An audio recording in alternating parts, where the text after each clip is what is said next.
날 아내가 남편한테 물었습니다. 여보, 우리 집 누구 앞으로 돼 있는 거야? 그랬더니 남편이 내 앞으로 돼 있는데, 그러면 땅 있잖아, 그 땅 누구 앞으로 돼 있어? 그것도 내 앞에 돼 있는데, 그럼 얼마 전에 샀던 차는? 그랬더니 그것도 내 앞으로 돼 있지. 아내가 화가 났어요. 그러면 내 것은 아무것도 없네? 그러니까 남편이 웃으면서 말했어요. 무슨 소리야? 우리 집에서 가장 가치 있고 귀한 것이 당신 거잖아. 아내가 말해서 그게 뭔데? 그게 뭘까요? 바로 나야. 나는 당신 거잖아. 그랬답니다. 옆에 분 인사합니다. 당신은 주님 것입니다. 그렇죠. 우리는 누구 것입니까? 하나님의 것이죠. 하나님. 너무나 감사하지 않아요? 내가 하나님의 것이라는 게 감사하지요. 우리 하나님이 누굽니까? 누구세요? 전능한 창조주 아니십니까? 그런데 내가 하나님의 거예요. 여러분, 강아지도 주인이 누구냐? 강아지 인생이 달라져요. 내가 누구 자식인가? 인생 바뀝니다. 내가 어느 나라 국민인가? 인생이 바뀌어요. 인생. 그런데 우리는 하나님의 것입니다. 전능하신 하나님, 하나님이 지키실 겁니다. 하나님의 것인데 그냥 두겠어요? 하나님이 여러분들 도와주실 거예요. 그러니 하나님의 것이라는 거 감사하면서 사시기를 축원드립니다. 어떻게 하나님의 것이 됐습니까? 고린도전서 6장 20절, 값으로 산 것이 됐다 그래요. 하나님이 우리를 값으로 사셨대요. 도대체 무슨 가치가 있어서 샀을까요? 네, 너무나 감사하게 사셨답니다. 여러분, 남의 것입니다. 남의 것. 내가 돈 주고 사면 내 것이 됩니다. 살고 있는 집 처음부터 여러분 거 아니셨잖아요. 값을 지불하고 사신 거예요. 그래서 내 것이 된 거예요. 근데 하나님께서 값을 지불하고 우리를 사서 자기 것으로 만드셨다는 겁니다. 그러면 하나님께서 어떤 값을 지불하셨습니까? 자기 아들의 핏값으로 우리를 사신 거예요. 독생하신 애아들을 십자가에 내어주시고 우리를 자기 것으로 사신 거예요. 죄의 삭은 사망입니다. 모든 인간은 죄인이잖아요. 그래서 영벌에 처해야 되는 거예요. 그런데 하나님은 자기 아들의 핏값을 주고 죄의 삭을 지불하신 거예요. 그래서 우리를 그 아들 대신 자기의 자녀로, 성도로, 자기 것으로 삼으신 것입니다.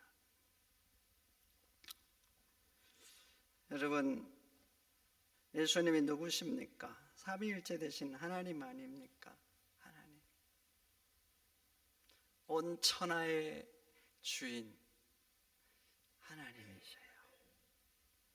하나님보다 더 가치 있는 존재가 어디 있겠습니까? 하나님보다 더 가치 있는 존재가 어디 있겠냐고.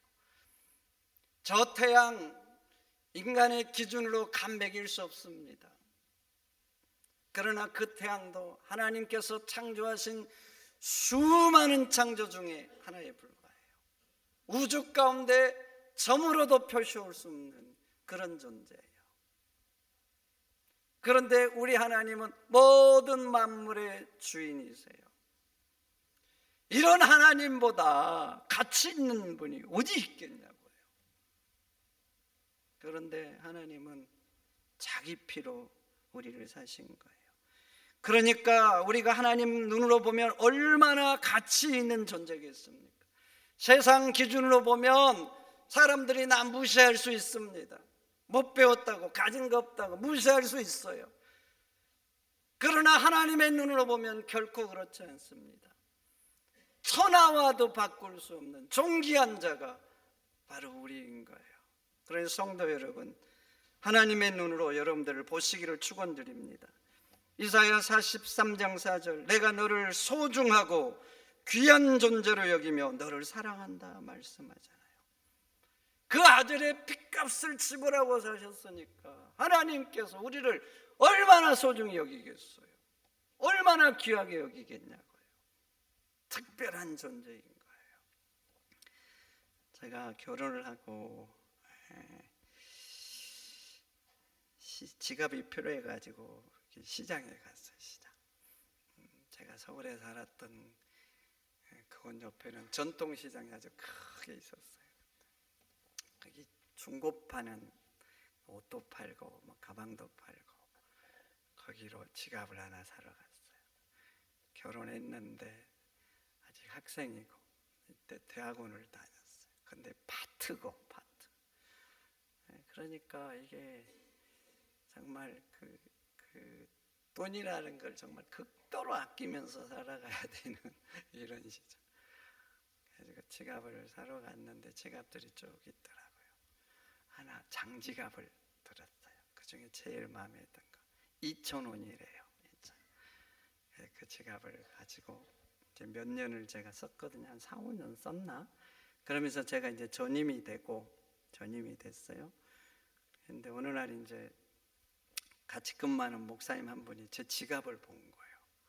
보더니 하는 말이, 아니 양 목사님 이렇게 비싼 지갑을 사용하시다니. 저는 이제 그게 사실 명품 브랜드를 제가 아는 건 뭐 기껏 뭐 두세 개 알거든요.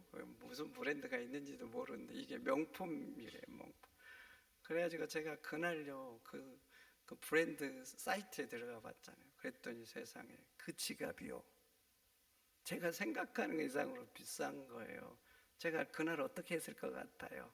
가죽 닦는 클리너 있잖아요. 이걸 구입해가지고 퇴근해가지고 얼마나 그 지갑을 닦았는지 몰라요. 광이 나도록 닦았어요. 그리고 한 10년 정도를 더 썼어요. 10년 정도 썼는데 제가 이 지갑을 얼마나 소중히 다뤘던지 있잖아요. 실밥 하나 터지지 않았어요. 그 전에는 저한테 그냥 이 지갑은 그냥 누가 쓰다만 2,000원짜리 지갑이었거든요. 근데 이게 명품이라는 걸 알고 그 다음부터는 이 지갑에 대한 제 자세가 다른 거예요. 그래가지고 함부로 고르지 않고 이게 소중히 썼더니 이렇게 실밥 하나 터지지 않는 거예요. 15년을 썼는데. 그리고 제 조카한테 이제 제가 이 지갑 너 가질래? 이런 지갑인데 그랬더니 조카가 감사하다고 자기 주다고. 그래서 이 조카를 줬습니다. 여러분 그런데 한번 보시라고요. 하나님께서 우리를 자기 아들의 피로 사셨잖아요. 얼마나 소중하겠어요. 얼마나 가치 있고. 그래서 말라기 3장 17절에 말하죠. 나의 특별한 소유로 삼고 사람이 그 아들을 아낌같이 내가 너희를 아끼리라. 하나님 앞에 우리는 너무나 특별한 존재, 너무나 특별한 존재. 아들의 피로 샀잖아요. 그러니까 이게 얼마나 특별하겠습니까? 특별하겠어요. 그 무엇과도 바꿀 수 없는 소중한 존재인 겁니다. 그래서 바르트라는 신학자가 이렇게 말했습니다. 나의 가치를 바르게 알려면 십자가 밑으로 가야 한다. 여러분 십자가 밑에서 여러분들의 가치를 평가하면요 천하보다 귀한 존재입니다. 아멘입니까? 그 무엇과도 바꿀 수 없는 존재예요. 물론 세상의 기준으로 보면 나는 배움도 없고 별 볼 일 없는 존재일 수도 있어요. 그러나 하나님의 눈으로 보면 그렇지 않아요. 하나님의 눈으로 보면 그 무엇과도 바꿀 수 없는 너무나 존귀한 존재인 겁니다. 그래서 성도 여러분, 사람들이 나를 알아주지 않는다고 여러분 나를 무시하지 마세요. 여러분들은 주님 앞에 특별한 존재입니다. 나를 소중히 여기고 존귀히 여기면서 살아가는 여러분들이 되시기를 축원드립니다. 그리고 함께 사는 형제 자매도 존귀하게 여기세요. 하나님이 나만 위해서 죽으신 거 아니잖아요. 그를 위해서도 그 아들의 피를 흘리게 하신 거예요. 그러니까 나를 소중히 여긴 것처럼 그도 소중히 여겨야 돼요. 나보다 가진 게 없다고 무시하면 안 돼요. 나보다 직급이 낮다고 절대 함부로 대하면 안 됩니다. 그것은 그 사람을 무시하는 게 아니에요. 그 사람도 무시하지만 그를 소중히 여기신 하나님도 무시하는 것입니다. 오래전에 거기 명품 진품인가는 뭐 프로그램이 있었습니다. 명품. 거기 보면 이제 전문가가 이렇게 물건 가지고 나면 얼마나 오래됐는지, 그리고 진품인지 뭐 가품인지 구별해서 그분이 이제 딱 보고 이거 어느 시대 거고 얼마짜리라고 알려주잖아요. 근데 거기 패널들이 연예인 뭐 3명인지 4명인지 나와가지고 전문가가 이렇게 평가하기 전에 자기 나름대로 이렇게 적어보잖아요. 가치가 얼마짜리라고. 그래서 이제 전문가하고 이제 비슷하게 맞춘, 제일 가깝게 맞춘 사람을 이렇게 뭐 작은 선물을 주고 그러더라고요. 근데 봐보세요. 이게 도자기가 있는데 국보급 도자기란 말이죠. 국보급. 그래서 뭐 정말 1,000억짜리인 거예요. 그런데 전문가가 그렇게 이런 가치가 있다고 하는데 거기 나온 비전문가가 가치 없다고 말하면서 이 도자기를 함부로 대면 어떻게 되겠어요? 어떻게 되겠냐고. 그래서는 안 되는 거거든요. 전문가도 무시하는 거고, 이 국보급 만약에 거기에서 뭐 가치 없게 여기고 함부로 대서 깼다 그러면 그 말이나 되는 소리입니까? 근데 하나님께서 그 사람을 귀하게 여기는 거예요. 존귀한 자라고 하는 거예요. 특별히 여기는 거예요. 그런데 내가 그 사람에 대해서 가치 없다 여기고 함부로 대하면은 그건 그 사람만 무시하는 게 아니에요. 그 사람을 존귀하게 여기신 하나님도 무시하는 것입니다. 그래서 마태복음 25장 양과 염소 최후 비유에서 예수님이 하신 말씀이 뭐예요? 지극히 작은 자 하나에게 한 것이 곧 내게 한 것이다. 그렇게 말씀하시잖아요. 성도 여러분, 함께 사는 형제 자매 존귀하게 여기시기를 축원드립니다. 예수님 대하듯. 그게 성도가 사람을 대하는 자세인 것입니다. 그리고 성도의 가치는 변하지 않습니다. 여러분들의 가치는 환경에 따라서, 상황에 따라서 변하는 게 아니에요. 언제나 동일한 가치, 성도인 것입니다. 시편 16편 3절, 땅에 있는 성도는 존귀한 자라 그래요. 여러분, 하늘에 있는 성도만 존귀한 게 아니에요. 여러분들이 하나님 나라 가면 영화롭게 되고 다 존귀한 성도예요. 그런데요, 하나님은 땅에 있는 성도도 존귀하다 그래요. 그런데 땅에 있는 성도들 봐보세요. 우리 세상에 성도로 살아가지만 때로 실수합니다. 때로 실수해요. 세상 유혹을 견디지 못하고 죄 가운데 빠질 때도 있어요. 그렇게 세상 냄새를 풍길 때도 있는 거예요. 우리는 그런 죄로 종종 살아가요. 그럼에도 불구하고 하나님은 땅에 있는 성도도 존귀하다, 그렇게 말씀을 하고 있는 것입니다. 여러분들은 하나님 앞에 존귀한 자들입니다. 변하지 않는 거예요. 변하지 않는 거. 여러분들 잘 알겠지만 5만 원짜리 지폐가 있어요. 그게 막 나온 신꽃만 5만 원의 가치가 있는 건 아니잖아요. 오래 사용해서 더러워요. 아주 더러워요. 그래도 여전히 5만 원짜리 가치가 그대로 있는 거예요. 심이 구겨졌어요. 심지어는 찢어졌어요. 너덜너덜했어요. 테이프로 붙였어요. 그래도 말이죠, 동일한 5만 원짜리 가치가 있는 거예요. 우리 성도가 마찬가지예요. 우리 성도는요, 예수님의 십자가 밑에 있어요. 그 밑에서 예수님이 내 죄를 대속했다고 믿어요. 그렇게 내가 십자가 밑에서 예수님을 믿는 한 나는 성도고, 성도라는 가치는 변하지 않아요. 내가 실수해요. 때로는 넘어져요. 세상 냄새가 나요. 그래도 성도라는 가치는 변하지 않는 것입니다. 제가 그 성지 순례 중에 이제 여러 곳을 갔는데 더 은혜된 장소가 있었어요. 그 장소가 어디냐면 고린도였어요. 2000년 전에 고린도는요, 음란의 도시였어요. 고린도에 간다 그러면 그게 일종의 은어로 톡했어요. 음란한 짓을 하러 간다는 그 은어로 사용됐던, 그러니까 고린도가 얼마나 성적으로 타락했는지 알 수가 있죠. 그런데 그런 타락한 도시에 바울이 복음을 전해서 교회를 세웠어요. 그리고 결국 그 고린도라는 음란의 도시가 거룩한 도시가 됐습니다. 고린도에 가면 바울 기념교회가 있습니다. 바울이 복음을 전해서 이렇게 교회가 세워졌는데, 그 교회가 이렇게 이제 새롭게 물론 진 거지만 지금도 그 교회가 바울이 그 개척했던 그 교회가 지금도 있어요. 그게 아주 예쁘게 지어졌는데 가서 이제 딱 봤거든요. 이게 문이 있어요. 문. 근데 그 교회 문 열기 좌측에 그 돌로 역대 그 교육자가 2000년 동안 그 교회를 섬겼던 교육자 이름이 싹 적어져 있다. 물론 그리스어로 적어 있죠. 근데 일대 교육자가 바울이라고 적혀 있더라고요. 바울. 그리고 지금 이제 워낙 오래돼 가지고 이제 좀 생각을 안 나는데 2대 3대 교육자가 아볼로, 실라 이렇게 적어져 있었어요. 누가 2대인지 3대인지는 모르는데 하여튼 그랬어요. 그런데 이게 성경에 바울이 개척하고 우리가 고린도 이제 전후서 읽으면 이 사람들 이름이 다 나오거든요. 그런데 그분들이 세워서 근무했던 이 교회 왔다는 게 너무나 이렇게 감사하더라고요. 근데 봐보세요. 바울이 처음 교회를 개척했어요. 교인들이 이제 고린도의 주민들이 이제 오잖아요. 그렇게 이제 오다 보니까 교회 안이 어떻게 됐는가? 세상 냄새가 그냥 펄펄 풍기잖아요. 여러분들 고린도 전후서 한번 읽어보세요. 1장부터 고린도 교회 문제가 뭐예요? 분쟁하잖아요. 분쟁. 서로 주도권을 잡겠다고. 나는 뭐 개밥파다, 나는 아볼로파다.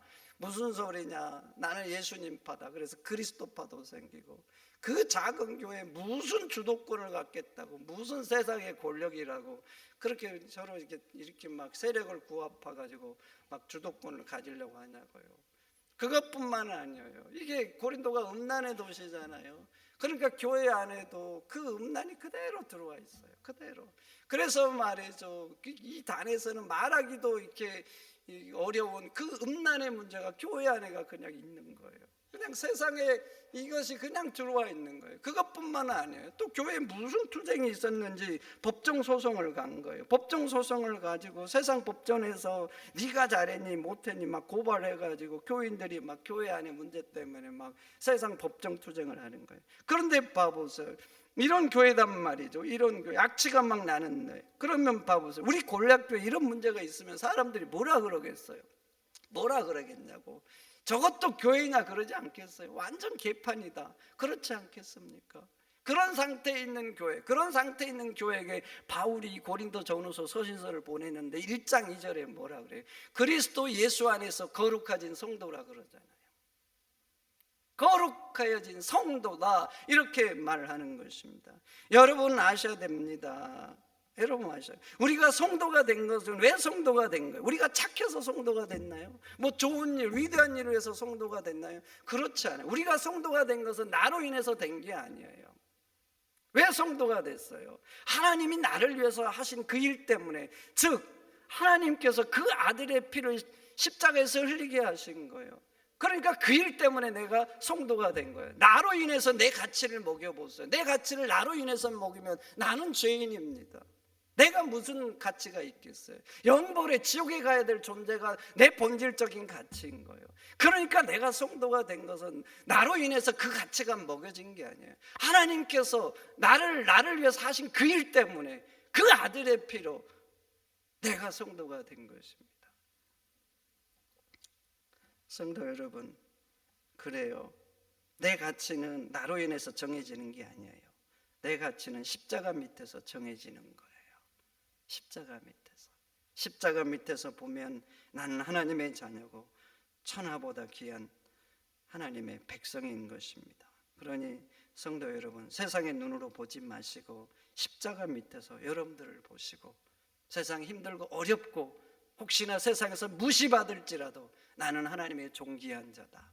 하나님이 나를 귀하게 여기신다. 이런 자부심을 가지고 세상을 살아가는 여러분들이 되시기를 축원드립니다. 십자가 밑에서 성도가 된 우리가 꼭 해야 될 하나가 있어요. 그게 뭐겠어요? 성도답게 되는 것입니다. 우리 신분이 성도잖아요. 성도. 이름뿐인 성도가 아니라 점점 성도답게 하나님의 자녀답게 자라가는 거. 이게 우리의 이제 해야 될 사명인 것입니다. 오늘 본문에 보면 두렵고 떨림으로 너희 구원을 이루라 그럽니다. 이 구원은 이신칭의 구원이 아니에요. 바로 성화를 의미하는 거예요. 두렵고 떨림으로 너희가 힘써서 애써서 하나님의 자녀답게 되라. 그래서 능력 있는 하나님의 자녀로 살라 이렇게 말씀하고 있는 것입니다. 성도 여러분, 성도답게 돼야 하나님이 영광 받으십니다. 성도답게 돼야 여러분들이 전한 복음이 힘있고 능력있게 전해집니다. 성도답게 되시기를 축원드립니다. 요즘 봐보세요. 교회가 왜 세상으로부터 지탄을 받는 거예요? 교회답지 않으니까 그런 거예요. 교회답지 않으면 욕먹습니다. 제가 목사잖아요. 목사답지 않게 예를 들어서 저기 반짝반짝하는 그 방석집이나 어디 술집에 갔다고 생각해 보세요. 뭐라 그러시겠어요? 얼마나 지탄을 받겠어요? 얼마나 지탄 받겠냐고. 답지 않으면 여러분 지탄 받습니다. 저만 욕먹겠어요? 골략교회도 욕먹습니다. 나가서는 하나님도 욕먹는 거예요. 목사가 저러냐? 저 한 사람 때문에 하나님까지 욕을 먹는 것입니다. 그러니 성도 여러분, 성도답게 변해가시기를 축원드립니다. 그리고 또 보세요. 하나님께서 우리를 핏값으로 사셨는데 그렇게 사시고 구원하시고 그것으로 끝나기를 원하시겠어요? 절대 그렇지 않습니다. 절대 그렇지 않아요. 그래서 오늘 본문도 한번 봐보세요. 두렵고 떨림으로 너희 구원을 이루라 그러신 다음에 뭐라 그래요? 왜 그렇게 말씀하시는 거예요? 어그러지고 거시는 세대 가운데 하나님의 흠없는 자녀로 그들 가운데 빛의 자녀가 되기 위함이라 이렇게 기록하잖아요. 왜 그렇게 두렵고 떨림으로 우리가 우리의 구원, 성화를 이루어 가야 되는 거예요? 그래야 세상 가운데 하나님의 덕이 되고 빛이 되는 거예요. 여러분, 하나님이 우리를 단지 십자가 보혈피로 구원하고 끝내기를 원하는 게 아니라니까요. 폐품을 수집하는 게 모아두기 위해서, 창고에 모아두기 위해서 폐품을 수집합니까? 그 폐품 가지고 새로운 더 좋은 제품을 만들려고 수집을 하는 거예요. 하나님도 그러시는 거예요. 그래서 봐보세요. 살전 4장 2절 하나님의 뜻은 이것이니 너희의 거룩함이라. 하나님처럼 거룩한 하나님의 백성으로 살게 하려고 하나님의 뜻은 거기에 있는 거예요. 구원해주고 끝나는 게 아니에요. 디도서 2장 14절도 말씀하죠. 그가 우리를 대신하여 자신을 내어주시면 모든 불법에서 우리를 속량하시고 우리를 깨끗게 하사 선한 일을 열심히 하는 자기 백성이 되게 하려 하심이라. 왜 우리를 불법에서 속량하시고 깨끗게 하신 겁니까? 왜 자신을 우리를 위해서 내어주시냐고요. 선한 일을 열심히 하는 하나님의 백성, 자기 백성을 만들려고 하나님이 그렇게 하셨다고 말씀하고 있잖아요. 그러니 여러분, 성도답게 변해가시기를 축원드립니다. 그래서 프란스 알렉산더가 이렇게 말했습니다. 주님은 우리가 제사함을 받도록 하기 위해서 죽으셨다. 그렇지만 그것이 끝이 아니다. 주님은 우리를 선하게 만들기 위해서 죽으셨다 말씀하는 겁니다. 여러분, 우리가 그냥 구원받았다 이것으로 끝나면 되겠습니까? 되겠냐고. 하나님 말씀 붙들고 자라가시기를 축원드립니다. 김육도 얘기 많이 들었잖아요. 한두 번 안 들어본 분이 어디 있어요? 이분은 1990년도 안하게 악명록던 깡패였잖아요. 그렇지만 최초로 한국 목사가 됐어요. 한국인으로 처음 목사가 된 사람이에요. 악명 높은 깡패가 변해서 이렇게 목사가 된 것입니다. 얼마나 행패를 부리고 악명이 높았던지 당시 사람들 중에는 성황당을 지나가면 기믹도 만나지 않도록 빌었다고 하잖아요. 그렇게 악명 악한 거예요. 그런데 이 사람이 그 소아른 선교사 전도를 받고 예수를 믿게 된 거예요. 믿다가 야, 내가 죄인이구나 이런 사람이 깨닫게 된 거예요. 그리고요, 자기가 그동안 막 괴롭혔잖아요. 그래서 그 악함이 생각나서 이렇게 이 교회 공동체 앞에서 눈물로 회개를 했대요. 나를 용서해달라고. 여러분 용서해달라고. 그리고 예수님을 믿기 시작하면서 미친 듯이 성경을 읽었대요. 미친 듯이. 길을 가면서도 읽고 말씀을 암송하고. 그러다가 막 부딪혔대. 그러니까 이런 모습을 보면 사람들이 저 기믹도 미쳤다 그랬대. 미쳤다.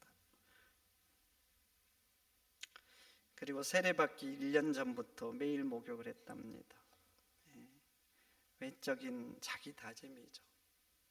내가 이대로 세례를 받으면 안 돼. 매일 목욕을 했대요. 세례 받을 준비를 한 거예요. 그리고 그 전에도 열심히 읽었지만 내가 세례 받기까지 성경 100번은 읽자. 100번은 읽자. 더 열심히 읽고 100번을 다 읽고 세례를 받았다고 합니다. 자기가 세례를 받고는요 부고장을 돌렸대. 자기가 죽었다고. 어떤 사람들은 좋아했답니다. 그런 인간 잘 죽었다. 어떤 사람은 진짜 죽은 줄 알고 왔대요. 근데 살아있는 거죠. 깜짝 놀라가지고 어떤 일이냐 그랬더니 당신이 알던 김익도는 죽었다고. 지금 있는 김익도는 예수 믿고 새롭게 태어난 김익도라고. 예수 믿기 전에 술집 뭐 이런 데를 자주 갔나 봐요. 색시집 뭐 이런데. 근데 이제 전혀 안 가는데 어느 날 장터를 가는 술집을 지나가는데 그 색시가 나와서 유혹을 하더래요. 그래서 말했답니다. 너는 과거의 너지만 나는 과거의 내가 아니다. 나는 새롭게 된 예수 안에 새롭게 된 존재다. 이렇게 했답니다. 여러분, 우리는 너무나 감사하게 그 아들의 피로 대속함을 받은 하나님의 자녀입니다. 너무나 감사하죠. 이제 자녀가 됐으니 자녀답게 사시기를 축원드립니다. 말씀 붙들고 투쟁하세요. 투쟁하셔야 돼요. 성령의 도우심을 구하면서 기도하면서 투쟁하셔야 돼요.